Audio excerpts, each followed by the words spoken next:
అలాగే స్కూల్స్ లో కూడా యూనిఫామ్ అవనివ్వండి, స్టూడెంట్స్ కిట్స్, షూస్, బ్యాగ్స్ అన్నిట్లోనూ మనం క్వాలిటీ చూస్తున్నాము, డిఫరెన్స్ మార్పు చూస్తున్నాము. రాజకీయాలు అనేది గేట్ బయటే ఉండాలి, లోపలికి రాకూడదు. కానీ మన ప్రభుత్వం చేసే మంచి వల్ల ఆ విద్యా వ్యవస్థను మనం బలోపేతం చేయగలగాలి, ఆ నాణ్యత చూపించాలి అని తపన పడుతున్నారు నారా లోకేష్ గారు. పిల్లలందరికీ నేను ఒకటే చెప్తున్నాను, మీ అందరికీ ఏదో ఒక టాలెంట్ ఉంటుంది, మీరు ఎవ్వరితోనూ పోల్చుకోకూడదు. మనం ఎప్పుడు కష్టపడాలి.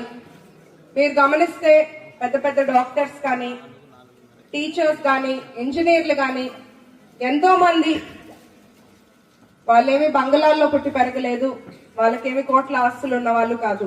చాలా మంది మారుమూల ఒక పల్లెలో నుంచో పేద కుటుంబాల్లో నుంచో వచ్చి ఆ పొజిషన్ కి వెళ్ళిన వాళ్ళు. వాళ్ళంతా ఏం నమ్మారు అంటే చదువుకుంటే చదువు మన జీవితాన్ని మారుస్తుంది అని నమ్మారు. మీ అందరూ కూడా అదే నమ్మాలి. మనం చదువుని నమ్మాలి. మనం గనక చదివి పైకి వస్తే మనల్ని ఎవరు కూడా ఆపలేరు అనేది గుర్తుపెట్టుకోవాలి. ఒక చిన్న ఎగ్జాంపుల్ స్టోరీ చెప్తే మీకు, మాకు తెలిసి